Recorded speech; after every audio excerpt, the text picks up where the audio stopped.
그럼 한번 확인해 보시구려 답을 한단 말이에요. 이거 19금아니에요? 아무튼 문학적이니까 죄송합니다. 고민 한번 해봅시다. 어.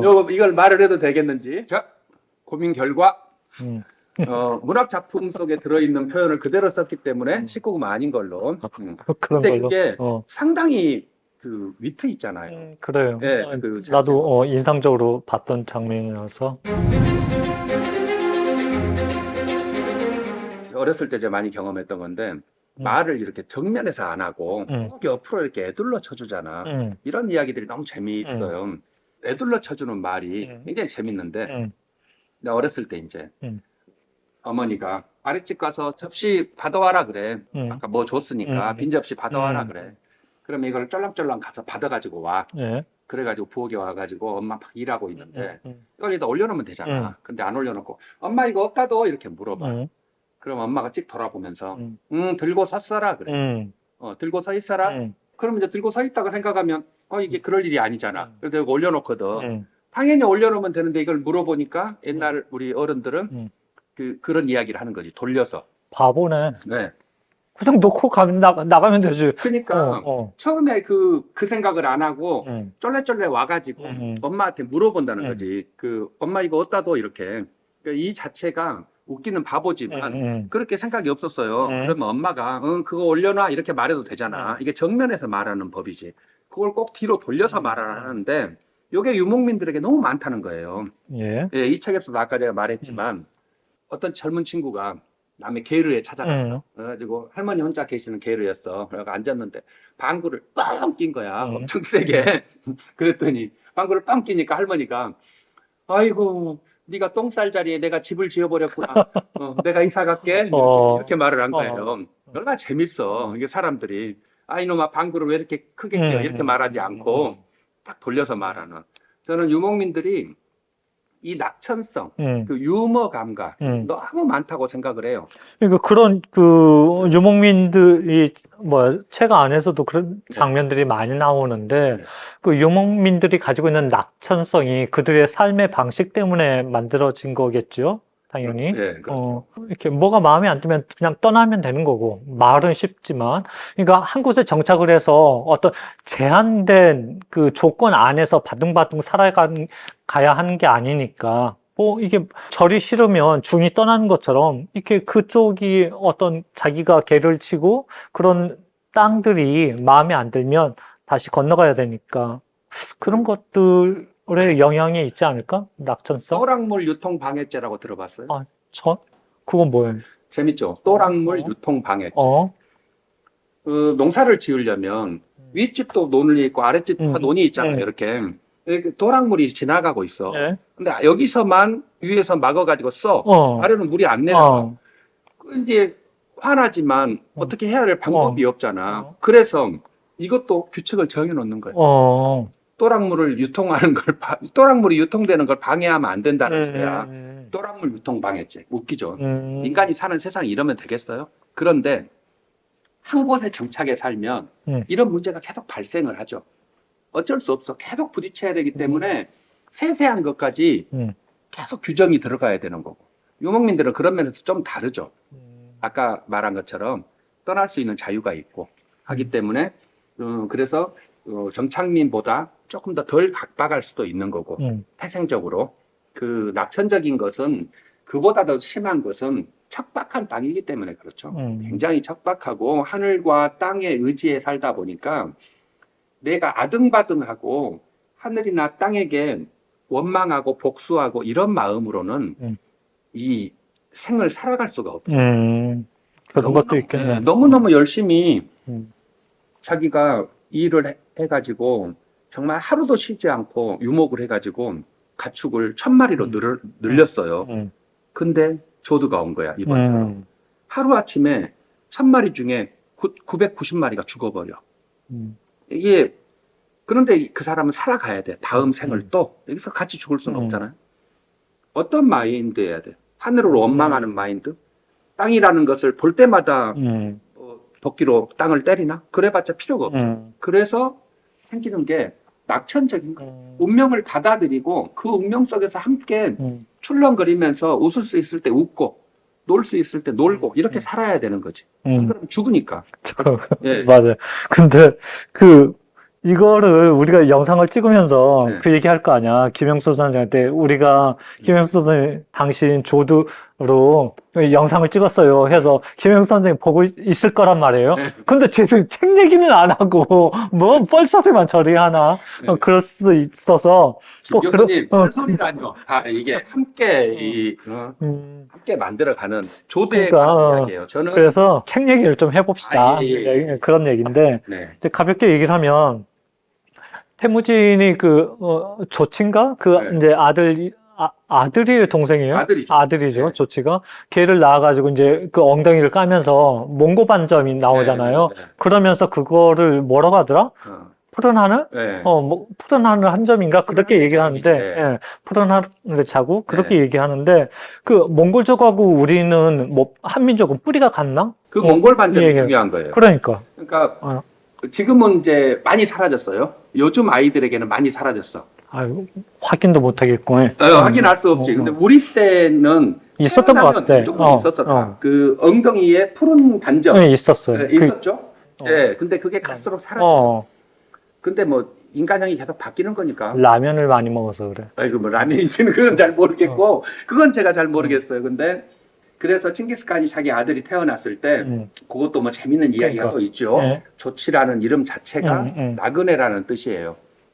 아내가 다른데 납치당해서 다른 부족에 납치당해서 1년 반 만에 구해왔을 때 이 소설의 굉장히 중심 서사이기도 한데 그렇게 해서 낳은 아들이기 때문에 나그네 혹은 손님이라는 뜻으로 이름을 그렇게 지었죠.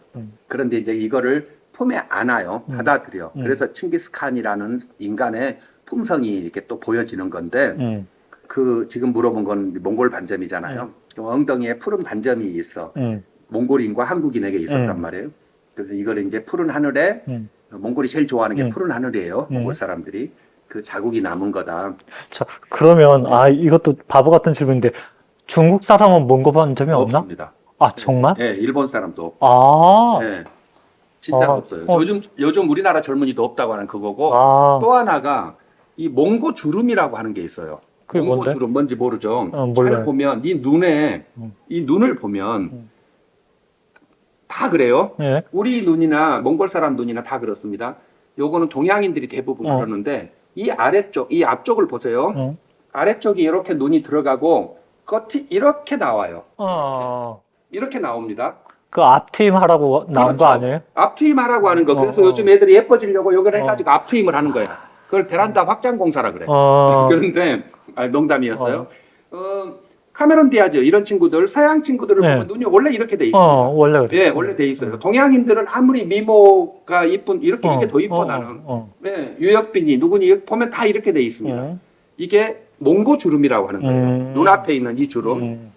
베란다 확장 공사 하기 전에 우리 동양인들의 눈. 이것도 몽골에서 온 유전자기 때문에 그래요. 우리도 있고 몽골도 있습니다. 네, 요거는 조금 더 몽고 반점에 비해서는 조금 더 확대돼 있어서 동양에서는 더 많이 나타납니다. 이제 조치 이야기가 나와서 다시 얘기를 하면 조치는 이제 그 나그네라는 의미잖아요, 몽골어로. 그러면 징기스도 그 나름의 의미가 있을 거잖아요. 우리가 얘기하는 징기스칸에서 칸은 이제 직위를 얘기하는 거고 징기스는 일종의 별칭처럼 하나의 받은 이름일 터인데 징기스의 무슨 말인지 의미가 뭔지. 징기스의 뜻. 네. 조치는 아까 나그네. 손님이라고 했고 칭기스는 그러니까 그 몽골 말로 달라이라는 게 있어요. 달라이 들어봤죠? 달라이 라마. 네, 달라이 라마. 그게 몽골이 티벳에게 준 이름이에요. 그래서 티벳 지도자가 달라이 라마인데 바다가 달라이예요. 달라이는 바다고 라마는 스님이야. 그러니까 바다와 같이 넓은 스님이 달라이 라마예요. 지도자가 몽골이 준 이름이었던 거죠. 대신에 이제 티벳에서는 몽골로 칸이 오고 막 그러는데 그 중세 이야기고 이 달라이가 바다인데 이 바다 이전의 바다가 있어요. 신화적 의미죠. 신화적 의미로 바다 이전의 바다를 부르는 이름이 지금 이름으로는 탱기스라고 해요. 탱기스. 그 탱기스의 중세적 발언이 칭기스인데 그러니까 신화를 예전에 저 큰 수미산이 조그마한 언덕이었을 때 저 큰 고목이 요 씨앗이었을 때, 저 큰 바다가 진흙이었을 때, 이렇게 시작되는 몽골의 이야기가 있는데, 몽골의 신화도 사실은 그 바다거든요. 그래서 그 바다여서 탱기스라는 이름을 그 당시에 칭기스라고 하는 이름을 붙여서 그렇게 칸을 붙인 거죠. 그러면 태무진이잖아요. 네. 태무진은 이 칭기스라는 말이 자기한테 딱 이렇게 와 닿았거나 마음에 들었나 보죠. 그러니까 자기가 일종의 어떤 하나의 근원, 몽골 쪽의 근원 같은 그런 의미를 스스로에게 부여하고 싶었던 게 아닌가 싶고. 그러니까 그 사람들이 그렇게 추앙을 한 거죠. 혹시 여기 사먼이 이제 주잖아요. 그 이름을 가지고 왔을 때 칭기스칸이 당연히 그거는 아주 좋은 이름이고 그리고 이 만물의 시작을 하는 것이기 때문에 그건 아주 좋은 이름이죠. 그러면 징기스칸이 그러니까 태무진이 징기스라는 말을 이렇게 자기가 받아들였다라는 것은 그 정확한 건 아니고 농담이 아닐 수도 있겠지만 그 다윈의 어떤 생명사상처럼 그러니까 생물이 다윈이 그 얘기를 하잖아요. 모든 생물이 바다에서 시작되었다라는 거 그런 거를 이미 징기스는 태무진은 알고 있었나? 되게 똑똑한 사람. 네. 다윈보다 훨씬 형인데. 바다에서 만물이 이렇게 나오고 이런 것은 이제 뭐 칭기스칸이 공부를 했는지 안 했는지는 모르지만 몽골의 신화도 그렇게 나와요. 대부분의 신화가 그렇죠. 이 책 이제 제가 봤을 때 김영수 작가가 글을 정말 잘 썼다고 딱 이렇게 혀를 내둘렸던 게 이 앞에 서장이에요. 이 앞에 서장은 늑대서사라고 하는 그 장인데 몽골의 신화 이야기를 쓰고 있어요. 예. 그런데 정말 아름다운 시처럼 그 정말 잘 쓰는 산문 소설처럼 쓰고 있는데 기가 막혀요. 자, 여기 보면 흘러가는 물의 주인들, 빙빙 도는 강구비 주인들, 불어대는 바람의 주인들, 누워있는 도루 주인들께 비나이다. 이런 식으로 시작을 해요. 물방울에게 비나이다라는 신화가. 몽골의 신화가 여기도 나오지만 바닷속에 거북이가 한 마리가 살고 있어요. 그거를 한가르디라고 하는 새가 바다에 들어가 가지고 물어옵니다. 그래서 얘를 뒤집어 놓아요. 그랬더니 거북이가 뒤집어졌죠. 그러니까 거북이의 뼈는 그 산맥이 되고 거기 핏줄이 흐르던 건 강물이 되고 살은 초원이 되고 이렇게 해가지고 몽골의 땅이 만들어졌다는 거예요. 바닷속에서 나온 거북이에서 이 몽골의 땅이 시작되거든요. 이게 신화예요. 그러니까 칭기스라고 하는 근원의 바다를 몽골 사람들이 혹은 칭기스칸, 태무진이 싫어했을 리가 없죠. 이거는 최고지. 예. 자기가 몽골 쪽의 일종의 근원과 같은 그런 느낌을 받았을 텐데 진짜 노안 안 왔어요? 그걸 읽네 이거를. 뭐 어떻게 해야 돼? 그 몽골 사람들은 시력이 좋잖아. 그렇지 않아요? 네, 기가 막히죠. 힘센 여자 강남순 보면 완전히 저기 아파트에서 한강변에 그 천막 개를 본다니까. 그래서 몽골 사람 정말 시력 좋나 보다 생각을 했는데. 그 다큐멘터리 하나 있어요. A4 용지에 사자를 써가지고 한 진짜 1-2km 갔나 봐. 그 카메라에서 당겨도 안 보여. 근데 몽골 사람 딱 가지고 이렇게 딱 봐. 그걸 한국 다큐멘터리가 있더라고. 그 사람들 시력 검사를 그렇게 하나? 네. 그냥 한국인들이 안 믿으니까 4.0, 5.0 이러니까 안 믿어서 가서 이렇게 해본 게 있어요. 그 다음에 태무진이 칸으로 등극하기 전에 이를테면 이제 그 조드가 왔잖아요. 바로 직전 해인 것 같아 내 기억으로는. 그래서 조드가 왔는데 그거를 피해 간단 말이에요. 그거를 이제 물리친다라고 또 얘기를 하는데 이기리족의 보투가 그걸 보면서 감탄을 하죠.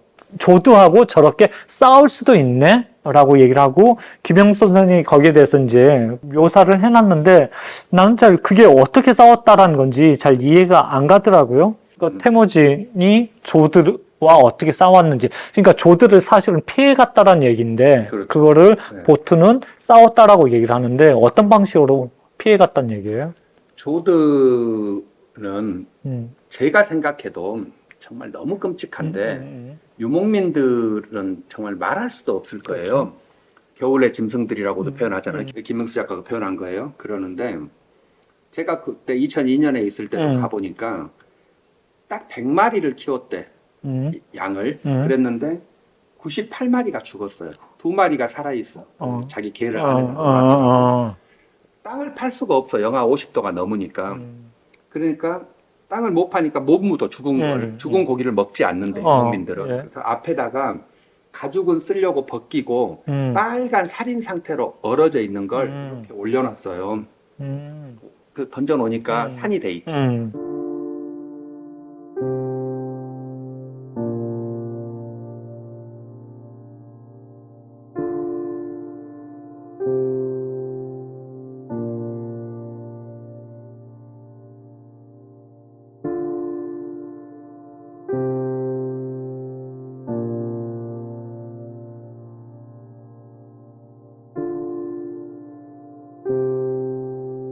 주인의 눈동자가 쾌할 거 아니에요. 100마리 키우다 2마리 남았으니까.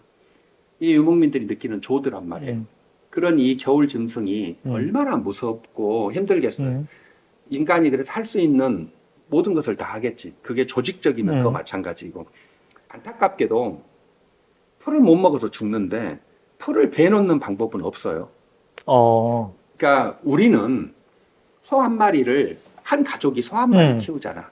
그러니까 풀을 베놓기도 하고 쌀 거두고 나서 볏짚도 있고 그러잖아요. 그게 먹을 수 있는데 여기는 흉노시대 때부터 유목민 한 명당 17.5마리 뭐 이런 식의 기록이 있어요. 그것보다 넘어가면 초원이 죽고 그것보다 적으면 사람이 죽어. 가축이 부족하면. 그래서 이 정해져 있는 게 있는데 대략 그 선에서 왔다 갔다 해요. 그렇기 때문에 한 사람이 한 가족이 4명이면 한 100마리쯤을 관리를 하는 거예요. 발목 높이까지밖에 자라지 않는 몽골의 풀을 배에서 그 8개월이나 되는 겨울 동안 먹인다는 건 불가능한 거예요. 그러니까 이건 시도조차 할 수 없는 일이고, 그렇다면 이제 그것 말고 다른 방법으로 쪼들을 이겨내야겠죠. 뭐 여기 책에 나온 바대로라면 가축이 영양 상태가 부족하거나 돌연변이거나 뭐하거나 이상이 있는 자연의 질서에 어긋나 있는 것들은 다 죽거든요. 먼저. 그러니까 그런 애들을 죽으면 안 먹고 버리니까 미리 살아있을 때 도축을 해가지고 관리를 하고 있는 거예요. 고기로 보관을 하고 있어요. 이런 것도 하나의 조드를 준비하는 거예요. 다 상처 나서 죽는 것을 막아주는 거니까.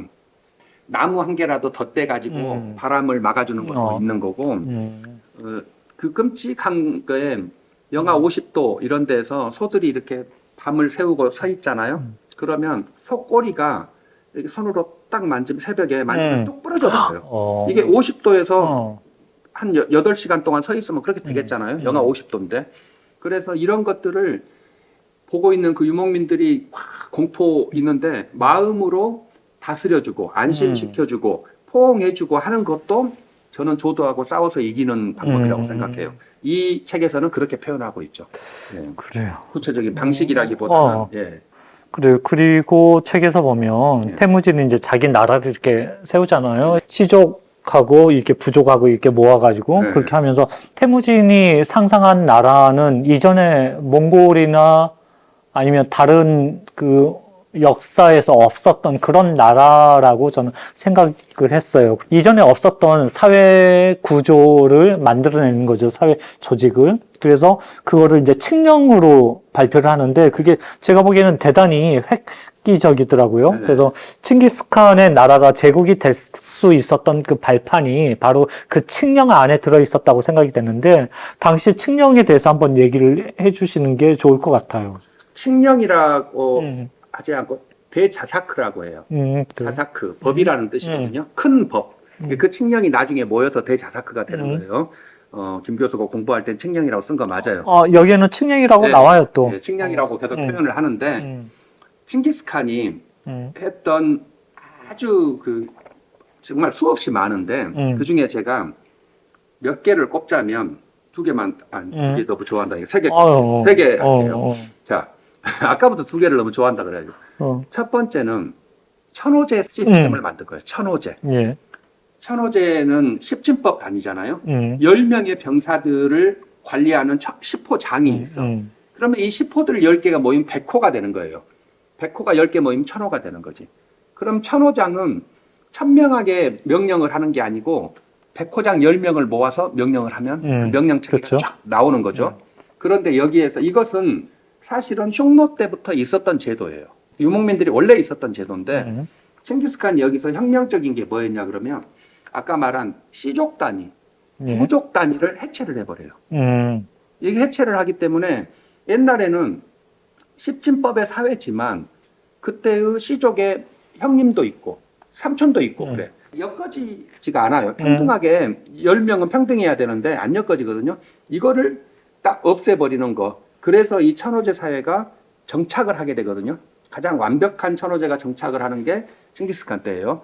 이게 이제 놀라운 혁신인데 그쵸. 이것보다 더 놀라운 게 동쪽에 타타르를 치러 갈 때 타타르족을 치러 쫙 가면서 거기에 발표를 합니다. 엄청난 칙령을. 네. 빠밤.